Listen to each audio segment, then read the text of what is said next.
Okay class, अब हम next video में सिंपल माइक्रोस्कोप की ये सेकंड वीडियो है और अब इसमें हम डिस्कस करेंगे जब फाइनल इमेज हमारी कहाँ बन रही होगी, इन्फिनिटी पर। याद करो पहली वाली जो हमारी वीडियो थी उसमें फाइनल इमेज कहाँ बन रही थी, least distance of distinct vision पर बन रही थी।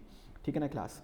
अच्छा क्लास, पहले वाली जो थी जब फाइनल इमेज हमारी least distance of distinct vision पर बन रही थी तो हमारा मैग्नीफाइंग पावर कितना आया था लीस्ट डिस्टेंस के केस में 1+d/fe।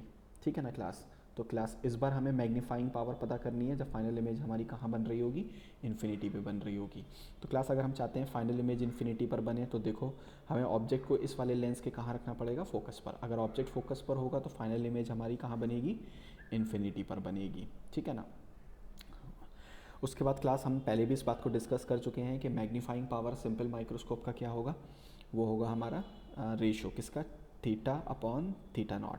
थीटा क्या था, it is the angle made by the final image. उस वाले केस में फाइनल इमेज कहाँ थी, लीस्ट डिस्टेंस पर थी, लेकिन इस बार फाइनल इमेज कहाँ पर होगी, इन्फिनिटी। तो क्लास जो इन्फिनिटी पर हमारी फाइनल इमेज बनी है उसने जो डायरेक्टली आँख पर हमारे एंगल बनाया उसको हम क्या बोलेंगे, उसको बोलेंगे थीटा बोलेंगे। क्या बोलेंगे, थीटा।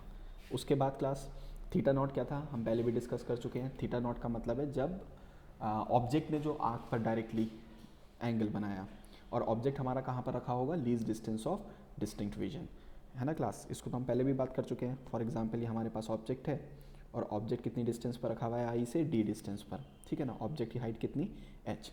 तो इसने डायरेक्टली जो आँख पर एंगल बनाया, ये वाला एंगल, ठीक है ना, इस वाले एंगल को हम क्या बोलेंगे, θ0 बोलेंगे। तो क्लास अगर हम यहाँ से tan θ0 को फाइंड करने की कोशिश करें तो हो जाएगा h/d और θ0 कितना हो जाएगा हमारा h/d के बराबर। अगर एंगल छोटा होगा तो tan थीटा को हम क्या लिख सकते हैं, थीटा लिख सकते हैं।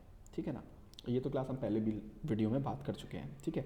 उसके बाद क्लास अब की बार जो, लेकिन ये थीटा होने वाला है, ये थीटा कौन होगा, जो इन्फिनिटी पे हमारी फाइनल इमेज बनी है उसने जो कहाँ पर एंगल बनाया, आई पर एंगल बनाया।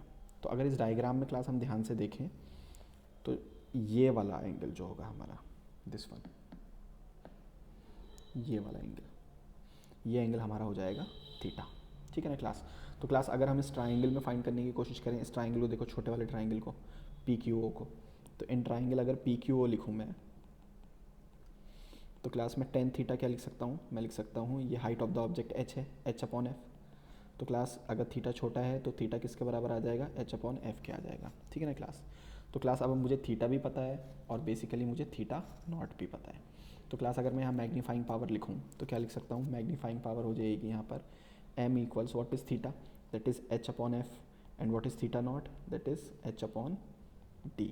ये कैंसिल हो जाएगा तो हमारा सिंपल आंसर आ जाएगा d/f।